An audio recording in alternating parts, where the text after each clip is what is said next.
والمحصنات من النساء إلا ما ملكت أيمانكم كتاب الله عليكم، وأحل لكم ما وراء ذلكم أن تبتغوا بأموالكم محصنين غير مسافحين، فما استمتعتم به منهن فآتوهن أجورهن فريضة، ولا جناح عليكم فيما تراضيتم به من بعد الفريضة، إن الله كان عليما حكيما. ومن لم يستطع منكم طولا أن ينكح المحصنات المؤمنات فمما ملكت أيمانكم من فتياتكم المؤمنات، والله أعلم بإيمانكم بعضكم من بعض، فانكحوهن بإذن أهلهن وآتوهن أجورهن بالمعروف محصنات غير مسافحات ولا متخذات أخدان، فإذا أحصن فإن أتين بفاحشة فعليهن نصف ما على المحصنات من العذاب، ذلك لمن خشي العنة منكم، وأن تصبروا خير لكم، والله غفور رحيم. يريد الله ليبين لكم ويهديكم سنن الذين من قبلكم ويتوب عليكم، والله عليم حكيم. والله يريد أن يتوب عليكم، ويريد الذين يتبعون الشهوات أن تميلوا ميلا عظيما. يريد الله أن يخفف عنكم، وخلق الإنسان ضعيفا. يا أيها الذين آمنوا لا تأكلوا أموالكم بينكم بالباطل إلا أن تكون تجارة عن تراض منكم، ولا تقتلوا أنفسكم إن الله كان بكم رحيما. ومن يفعل ذلك عدوانا وظلما فسوف نصليه نارا، وكان ذلك على الله يسيرا. إن تجتنبوا كبائر ما تنهون عنه نكفر عنكم سيئاتكم وندخلكم مدخلا كريما. ولا تتمنوا ما فضل الله به بعضكم على بعض، للرجال نصيب مما اكتسبوا وللنساء نصيب مما اكتسبن، واسألوا الله من فضله إن الله كان بكل شيء عليما. ولكل جعلنا موالي مما ترك الوالدان والأقربون والذين عقدت أيمانكم فآتوهم نصيبهم إن الله كان على كل شيء شهيدا. الرجال قوامون على النساء بما فضل الله بعضهم على بعض وبما أنفقوا من أموالهم، فالصالحات قانتات حافظات للغيب بما حفظ الله، واللاتي تخافون نشوزهن فعظوهن واهجروهن في المضاجع واضربوهن، فإن أطعنكم فلا تبغوا عليهن سبيلا إن الله كان عليا كبيرا. وإن خفتم شقاق بينهما فابعثوا حكما من أهله وحكما من أهلها إن يريدا إصلاحا يوفق الله بينهما إن الله كان عليما خبيرا. واعبدوا الله ولا تشركوا به شيئا وبالوالدين إحسانا وبذي القربى واليتامى والمساكين والجار ذي القربى والجار الجنب والصاحب بالجنب وابن السبيل وما ملكت أيمانكم إن الله لا يحب من كان مختالا فخورا. الذين يبخلون ويأمرون الناس بالبخل ويكتمون ما آتاهم الله من فضله وأعتدنا للكافرين عذابا مهينا. والذين ينفقون أموالهم رئاء الناس ولا يؤمنون بالله ولا باليوم الآخر ومن يكن الشيطان له قرينا فساء قرينا وماذا عليهم لو آمنوا بالله واليوم الآخر وأنفقوا مما رزقهم الله وكان الله بهم عليما إن الله لا يظلم مثقال ذرة وإن تك حسنة يضاعفها ويؤت من لدنه أجرا عظيما فكيف إذا جئنا من كل أمة بشهيد وجئنا بك على هؤلاء شهيدا يومئذ يود الذين كفروا وعصوا الرسول لو تسوى بهم الأرض ولا يكتمون الله حديثا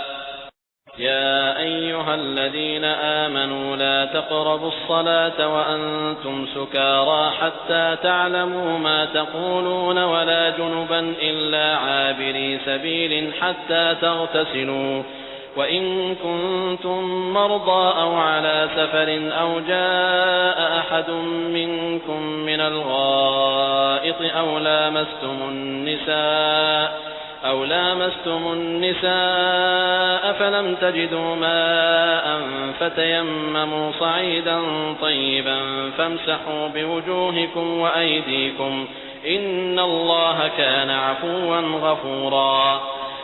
ألم تر إلى الذين أوتوا نصيبا من الكتاب يشترون الضلالة ويريدون أن تضلوا السبيل والله أعلم بأعدائكم وكفى بالله وليا وكفى بالله نصيرا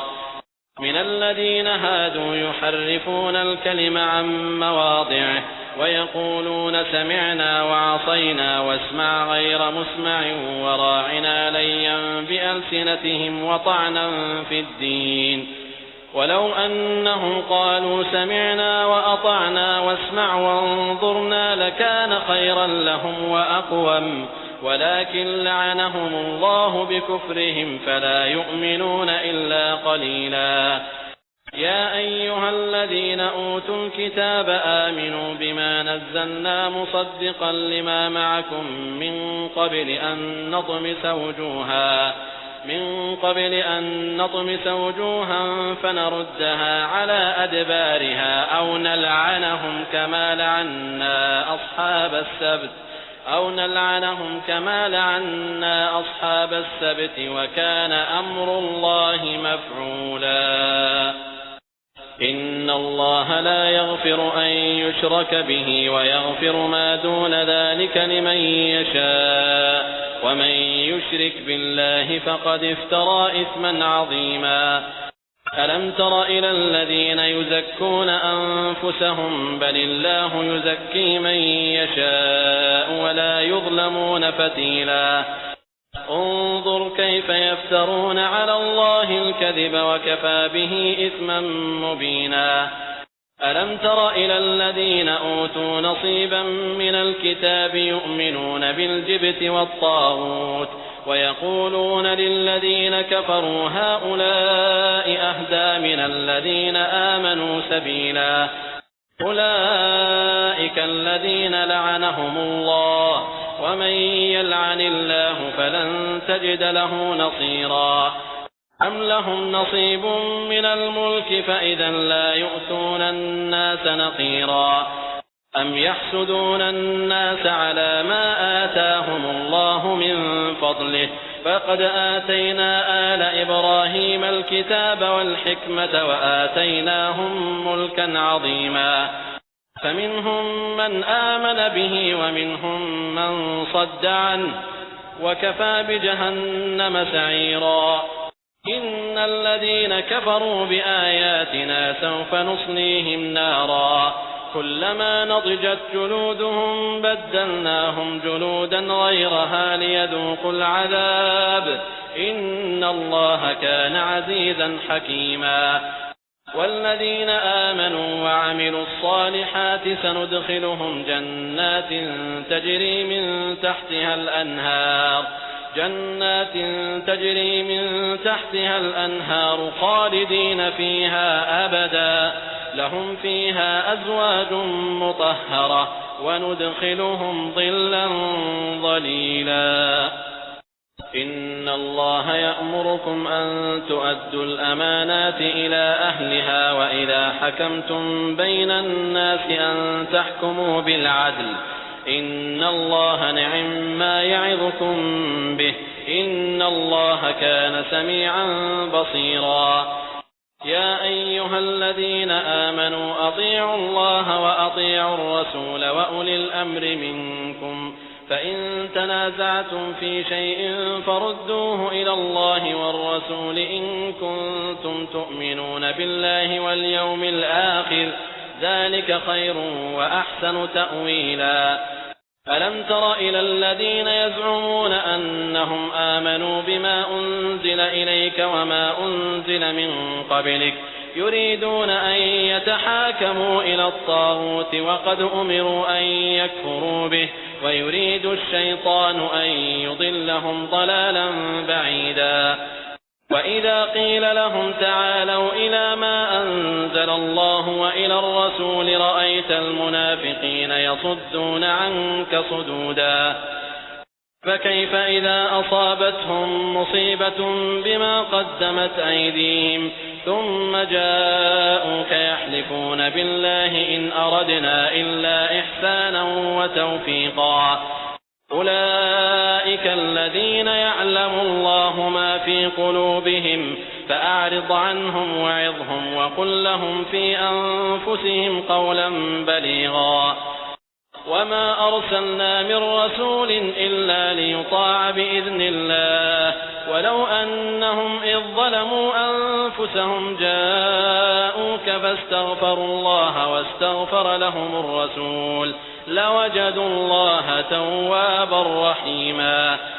فلا وربك لا يؤمنون حتى يحكموك فيما شجر بينهم ثم لا يجدوا في أنفسهم حرجا مما قضيت ويسلموا تسليما. ولو أنا كتبنا عليهم أن اقتلوا أنفسكم أو اخرجوا من دياركم ما فعلوا إلا قليل منهم ولو أنهم فعلوا ما يوعظون به لكان خيرا لهم وأشد تثبيتا وإذا لآتيناهم من لدنا أجرا عظيما ولهديناهم صراطا مستقيما. ومن يطع الله والرسول فأولئك مع الذين أنعم الله عليهم من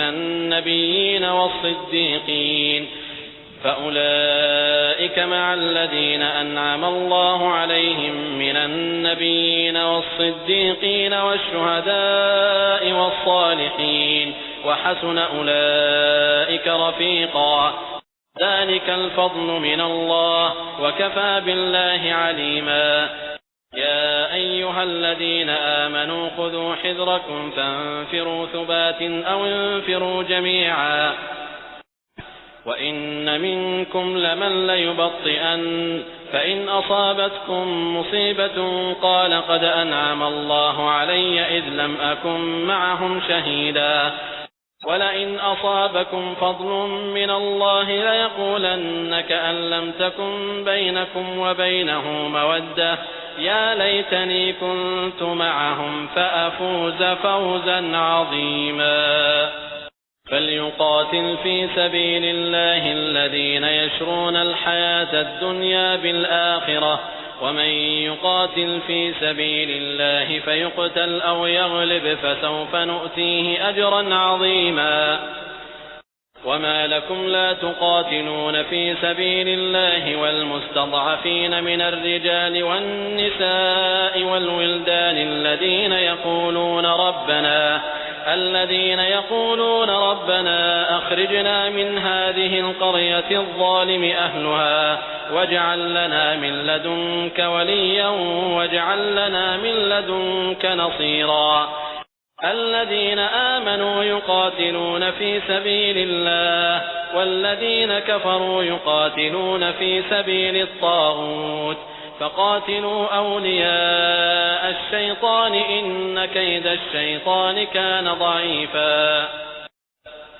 ألم تر إلى الذين قيل لهم كفوا أيديكم وأقيموا الصلاة وآتوا الزكاة فلما كتب عليهم القتال إذا فريق منهم يخشون الناس كخشية الله أو أشد خشية وقالوا ربنا لم كتبت علينا القتال لولا أخرتنا إلى أجل قريب قل متاع الدنيا قليل والآخرة خير لمن اتقى ولا تظلمون فتيلا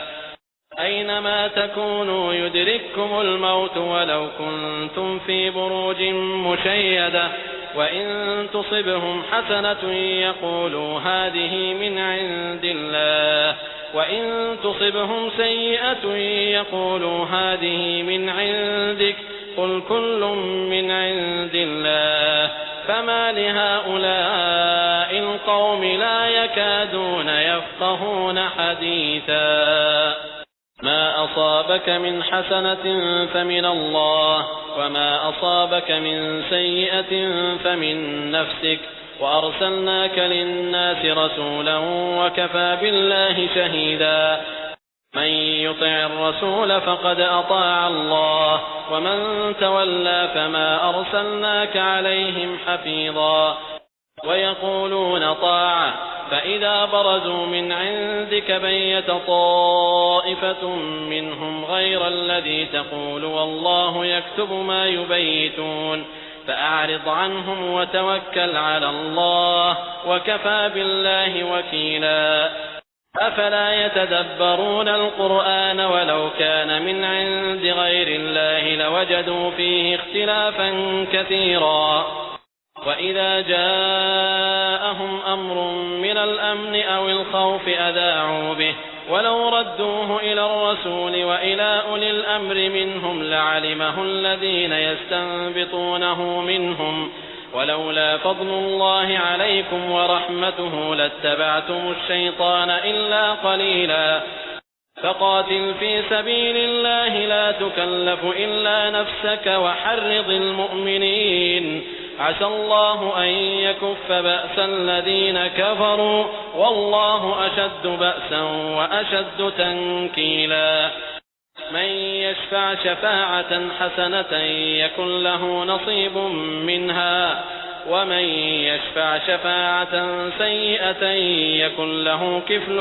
منها وكان الله على كل شيء مقيتا وإذا حييتم بتحية فحيوا بأحسن منها أو ردوها إن الله كان على كل شيء حسيبا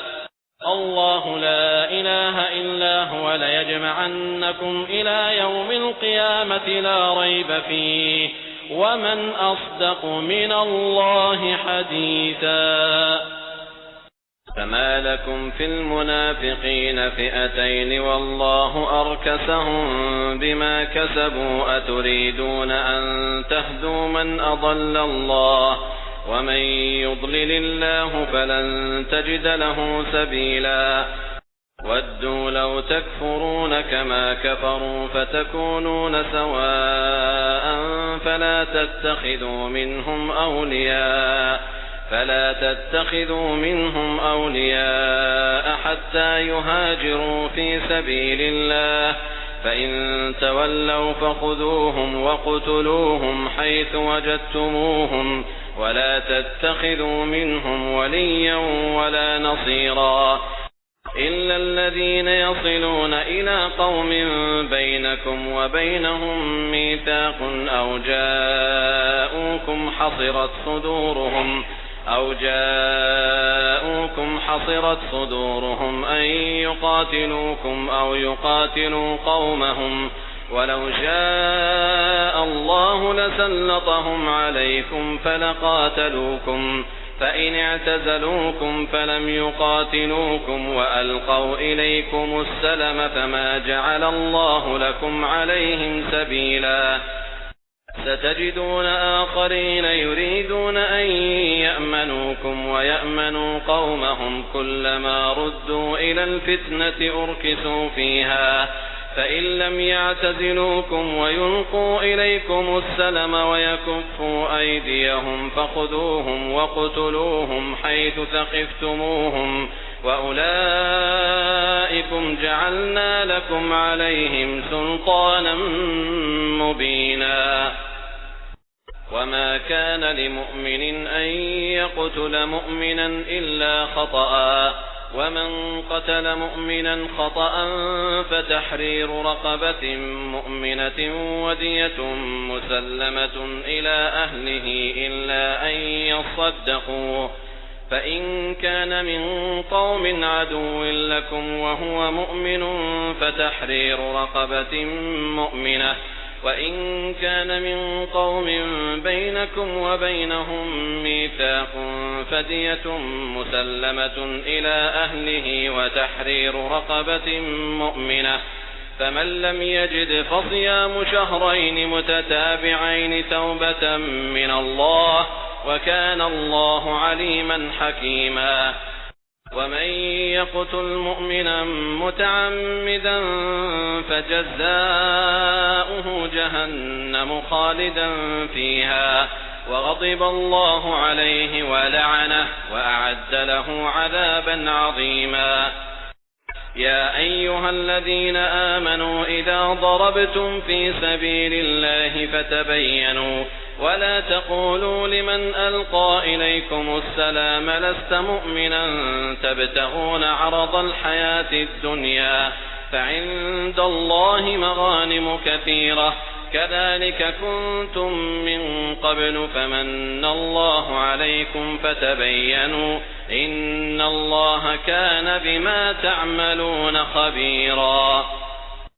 لا يستوي القاعدون من المؤمنين غير أولي الضرر والمجاهدون في سبيل الله بأموالهم وأنفسهم فضل الله المجاهدين بأموالهم وأنفسهم على القاعدين درجة وكلا وعد الله الحسنى وفضل الله المجاهدين على القاعدين أجرا عظيما درجات منه ومغفرة ورحمة وكان الله غفورا رحيما إن الذين توفاهم الملائكة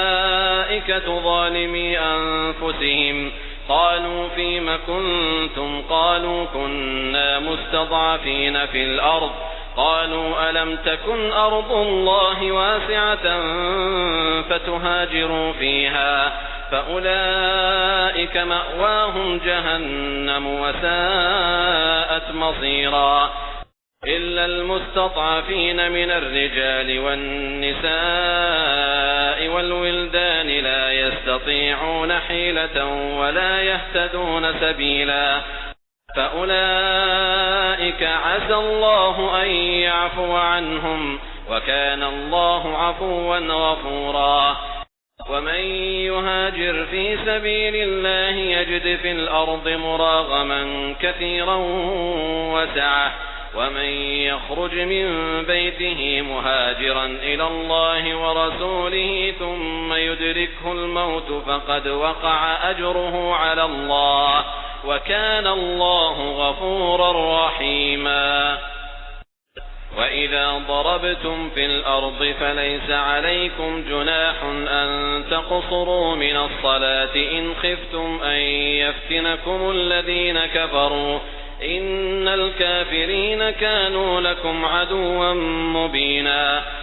وإذا كنت فيهم فأقمت لهم الصلاة فلتقم طائفة منهم معك وليأخذوا أسلحتهم فإذا سجدوا فليكونوا من ورائكم ولتأت طائفة أخرى لم يصلوا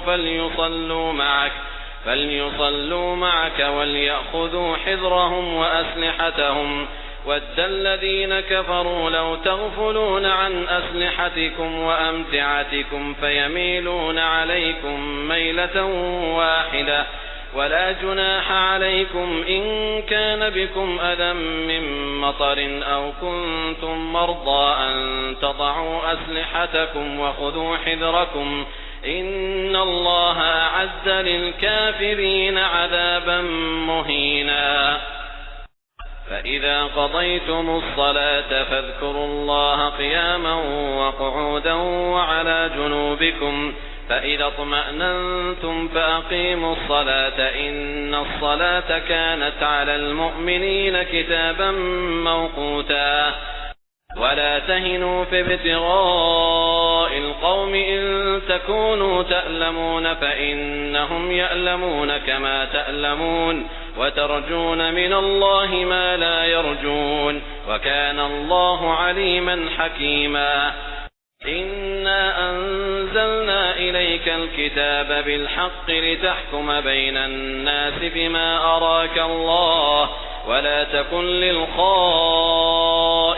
خصيما واستغفر الله إن الله كان غفورا رحيما ولا تجادل عن الذين يختانون أنفسهم إن الله لا يحب من كان خوانا أثيما يستخفون من الناس ولا يستخفون من الله وهو معهم إذ يبيتون ما لا يرضى من القول وكان الله بما يعملون محيطا ها أنتم هؤلاء جادلتم عنهم في الحياة الدنيا فمن يجادل الله عنهم يوم القيامة أم من يكون عليهم وكيلا ومن يعمل سوءا أو يظلم نفسه ثم يستغفر الله يجد الله غفورا رحيما ومن يكسب إثما فإنما يكسبه على نفسه وكان الله عليما حكيما ومن يكسب خطيئة أو إثما ثم يرم به بريئا فقد احتمل بهتانا وإثما مبينا ولولا فضل الله عليك ورحمته لهمت طائفة منهم أن يضلوك وما يضلون إلا أنفسهم وما يضرونك من شيء وأنزل الله عليك الكتاب والحكمة وعلمك ما لم تكن تعلم وكان فضل الله عليك عظيما لا خير في كثير من نجواهم إلا من أمر بصدقة أو معروف أو إصلاح بين الناس ومن يفعل ذلك ابتغاء مرضات الله فسوف نؤتيه أجرا عظيما ومن يشاقق الرسول من بعد ما تبين له الهدى ويتبع غير سبيل المؤمنين نوله ما تولى ونصله جهنم وساءت مصيرا إن الله لا يغفر أن يشرك به ويغفر ما دون ذلك لمن يشاء ومن يشرك بالله فقد ضل ضلالا بعيدا إن يدعون من دونه إلا إناثا وإن يدعون إلا شيطانا مريدا لعنه الله وقال لأتخذن من عبادك نصيبا مفروضا ولأضلنهم ولأمنينهم ولآمرنهم فليبتكن آذان الأنعام ولآمرنهم فليغيرن خلق الله ومن يتخذ الشيطان وليا من دون الله فقد خسر خسرانا مبينا يعدهم ويمنيهم وما يعدهم الشيطان إلا غرورا أولئك مأواهم جهنم ولا يجدون عنها محيصا والذين آمنوا وعملوا الصالحات سندخلهم جنات تجري من تحتها الأنهار خالدين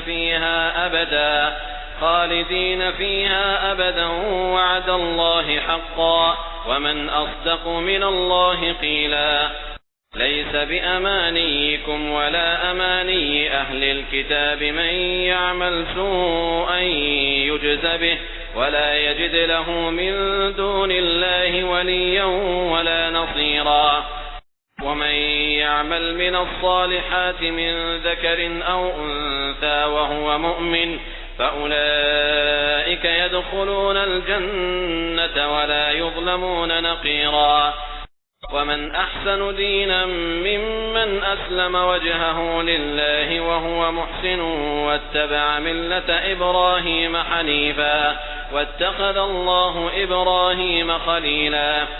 ولله ما في السماوات وما في الأرض وكان الله بكل شيء محيطا ويستفتونك في النساء قل الله يفتيكم فيهن وما يتلى عليكم في الكتاب في يتامى النساء اللاتي لا تؤتونهن ما كتب لهن وترغبون أن تنكحوهن والمستضعفين من الولدان وأن تقوموا لليتامى بالقسط وما تفعلوا من خير فإن الله كان به عليما وإن امرأة خافت من بعلها نشوزا أو إعراضا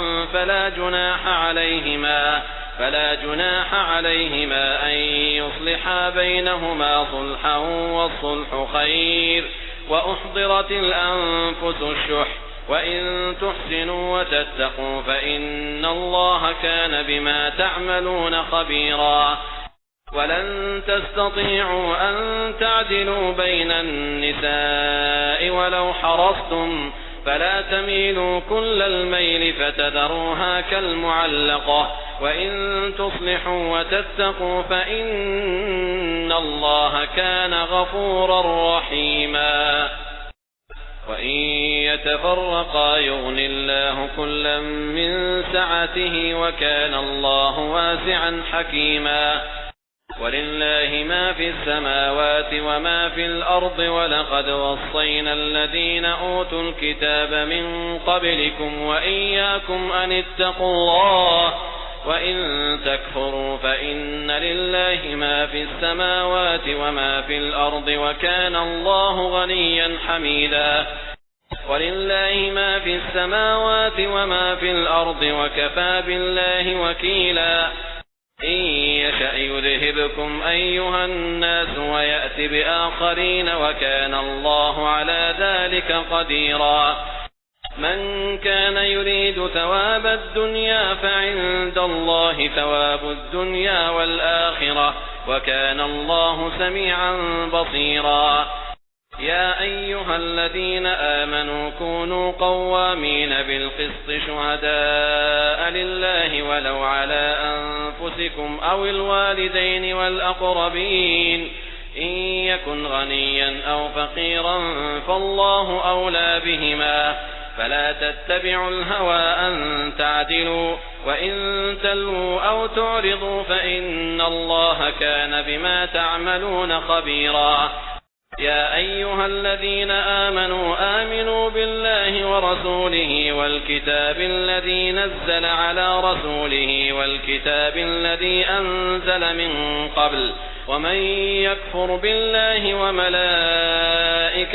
وكتبه ورسله واليوم الآخر فقد ضل ضلالا بعيدا إن الذين آمنوا ثم كفروا ثم آمنوا ثم كفروا ثم ازدادوا كفرا لم يكن الله ليغفر لهم ولا ليهديهم سبيلا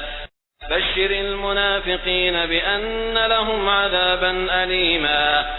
الذين يتخذون الكافرين أولياء من دون المؤمنين أيبتغون عندهم العزة فإن العزة لله جميعا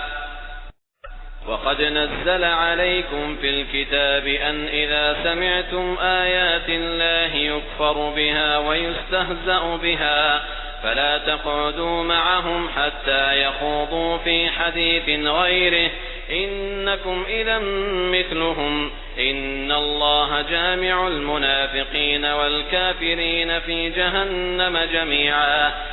الذين يتربصون بكم فإن كان لكم فتح من الله قالوا ألم نكن معكم وإن كان للكافرين نصيب قالوا ألم نستحوذ عليكم ونمنعكم من المؤمنين فالله يحكم بينكم يوم القيامة ولن يجعل الله للكافرين على المؤمنين سبيلا إن المنافقين يخادعون الله وهو خادعهم وإذا قاموا إلى الصلاة قاموا كسالى يراءون الناس ولا يذكرون الله إلا قليلا